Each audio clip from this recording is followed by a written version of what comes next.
Perkembangbiakan unik hewan versi Natura Fauna. Halo sahabat Nafa, berjumpa kembali di Natura Fauna. Di video kali ini kita akan menyaksikan sistem perkembangbiakan hewan terunik versi Natura Fauna.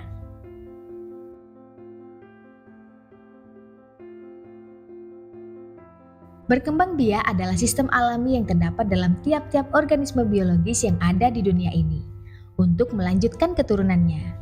Faktanya, ada berbagai macam cara berkembang biak hewan yang dinilai unik dan tidak dapat dilakukan oleh spesies-spesies hewan lainnya. Penasaran hewan apa saja itu? Yuk simak videonya.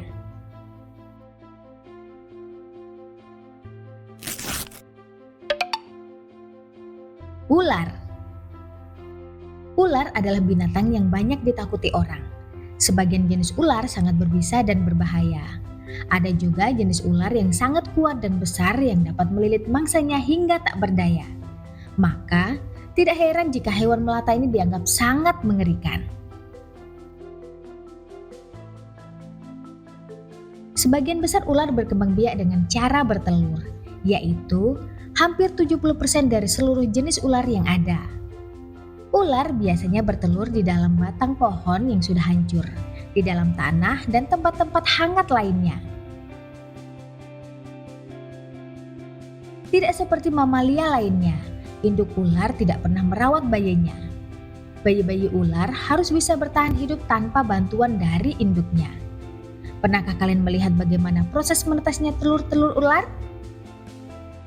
Ternyata, ular memiliki 3 cara untuk berkembang biak. Ada jenis ular yang berkembang biak dengan cara bertelur, melahirkan, dan ada juga yang bertelur dan melahirkan.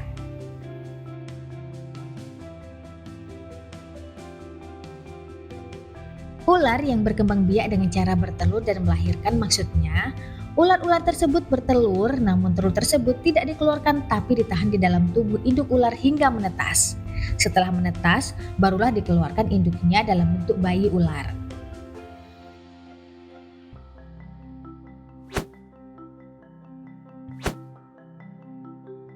Semut.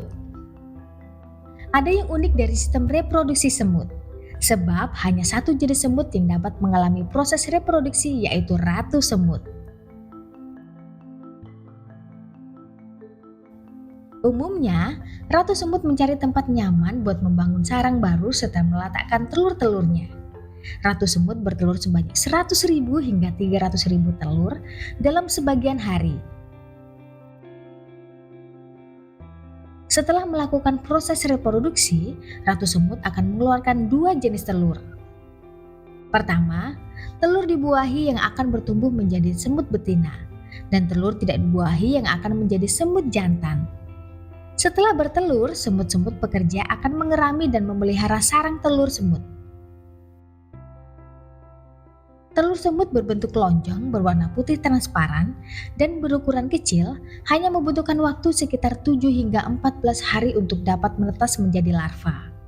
Telur-telur kemudian akan menetas menjadi larva yang tidak memiliki mata dan kaki.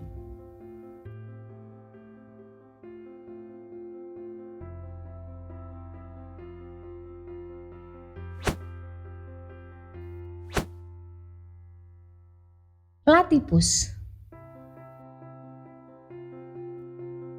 Hewan mamalia kebanyakan berkembang biak dengan cara vivipar atau melahirkan. Tetapi ada juga hewan mamalia yang berkembang biak dengan cara vivipar atau lebih dikenal dengan sebutan hewan monotremata. Salah satu contohnya adalah platypus. Hewan satu ini tergolong dalam jenis hewan monotremata yang berkembang biak dengan cara bertelur, namun tetap memiliki kelenjar susu dan menyusui anaknya melalui pori-pori lipatan kelenjar susu yang terdapat pada perut induknya.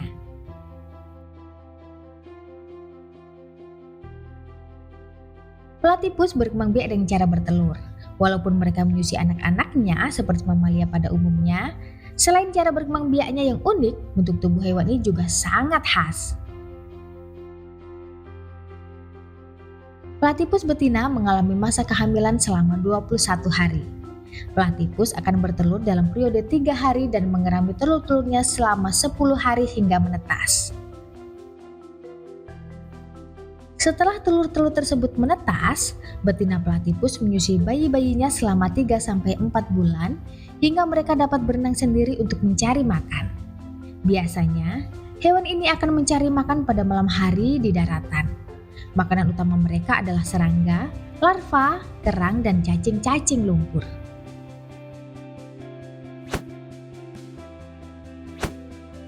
Burung maleo. Burung maleo akan pergi ke tempat bersarang dengan pasangannya pada pagi hari, lalu mereka akan menggali tanah, pasir, dan kerikil secara bergantian membentuk lubang besar. Betina kemudian berhenti di dalam lubang untuk bertelur, sementara sang jantan akan berlarian di sekitar lubang dengan mencoba menjulurkan leher mereka untuk mewaspadai bahaya. Saat betina keluar, mereka kembali bergantian menutup lubang. Tidak seperti burung pada umumnya, burung maleo tidak mengerambi telur mereka dengan menggunakan panas tubuh mereka sendiri, melainkan mereka membiarkan alam yang bekerja. Maleo adalah megapoda, yaitu pembuat gundukan. Jadi mereka menggali dan mengubur telurnya di dalam daerah-daerah yang hangat dari panas bumi, seperti di daerah sekitar pantai gunung berapi.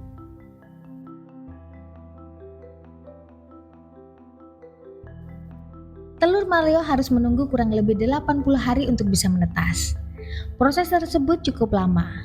Belum lagi anak-anak burung maleo yang sudah menetas harus berjuang keluar dari pasir yang menumpuk. Tidak heran bila anak-anak burung maleo lebih sering mati dan lama-kelamaan jumlahnya berkurang.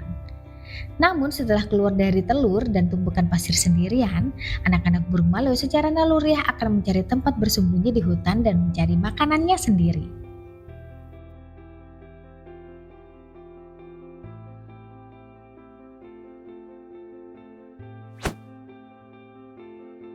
Cacing pipih. Spesies cacing pipih memiliki sistem reproduksi dan perkembangbiakan yang unik karena mampu melakukan fragmentasi.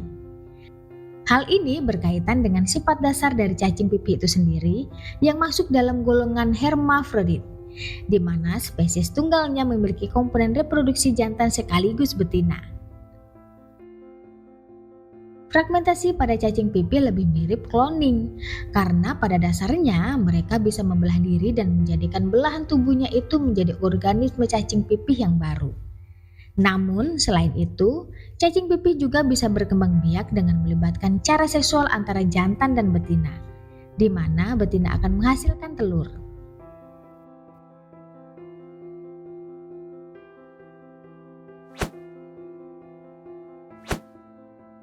Belalang sentadu.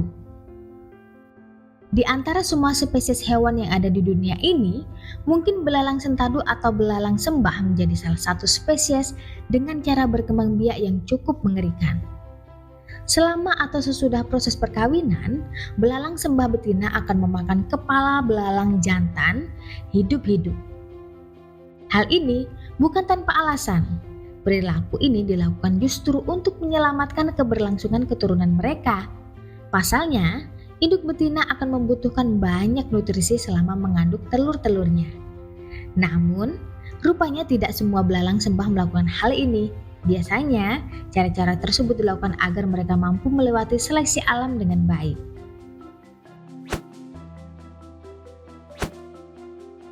Anglerfish. Sistem perkembangbiakan pada anglerfish juga cukup aneh dan agak menyeramkan. Menurut laman Science Mental Floss, spesies ikan yang hidup di kedalaman 3.000 kaki di bawah permukaan laut ini memiliki perkembangbiakan yang tidak selayaknya dilakukan oleh spesies lainnya. Ketika anglerfish jantan menemukan betina, ia akan menggigit betina dan masuk ke dalam tubuh betina secara permanen. Di sisa hidupnya, anglerfish jantan bergantung pada nutrisi yang ada di tubuh anglerfish betina. Penggabungan ini merupakan cara berkembangbiakan anglerfish purba yang masih diwariskan kepada anglerfish modern hingga saat ini. Kuda laut. Kuda laut merupakan hewan air yang berkembang biak dengan cara yang unik dan berbeda dari kebanyakan hewan lainnya. Kuda laut berkembang biak dengan cara bertelur dan melahirkan. Menariknya, kuda laut jantan adalah yang bertugas menjaga telur dalam tubuhnya hingga saat melahirkan tiba. Saat kuda laut kawin, betina memasukkan ovipositornya ke dalam kantong induk jantan dan menyimpan telur-telurnya yang tidak dibuahi ke dalam kantong tersebut. Kemudian, kuda laut jantan melepaskan spermanya ke dalam kantong untuk membuahi sel telur yang diletakkan betina. Setelah kuda laut betina menyimpan telurnya yang tidak dibuahi, kulit luar telur akan rusak dan jaringan dari kuda laut jantan tumbuh di sekitar telur di dalam kantong. Kuda laut jantan akan mengontrol lingkungan prenatal embrio di kantongnya. Mereka menjaga aliran darah sekitar embrio, mengontrol konsentrasi garam di kantong, dan memberikan nutrisi serta oksigen kepada telur-telurnya sampai melahirkan.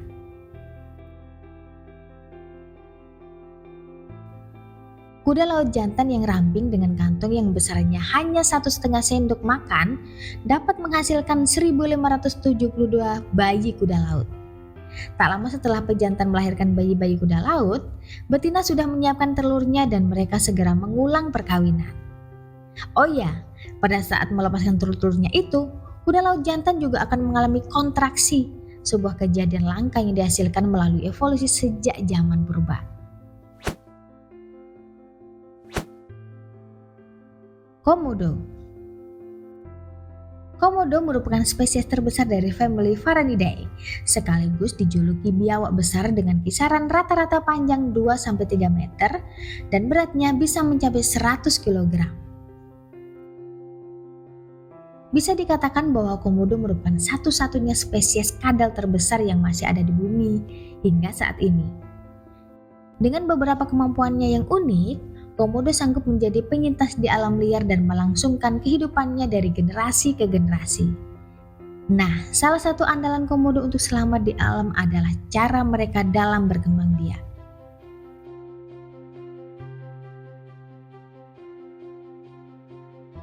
Sudah umum diketahui bahwa komodo berkembang biak dengan cara bertelur. Namun uniknya, komodo betina bisa bertelur tanpa keterlibatan komodo jantan.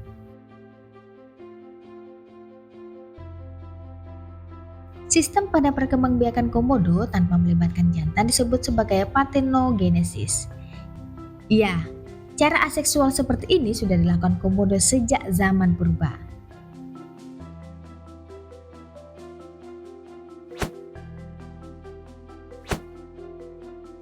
Itulah beberapa hewan dengan sistem perkembangbiakan yang unik versi Natura Fauna. Jangan lupa berlangganan untuk menyaksikan video-video menarik berikutnya. Sampai jumpa!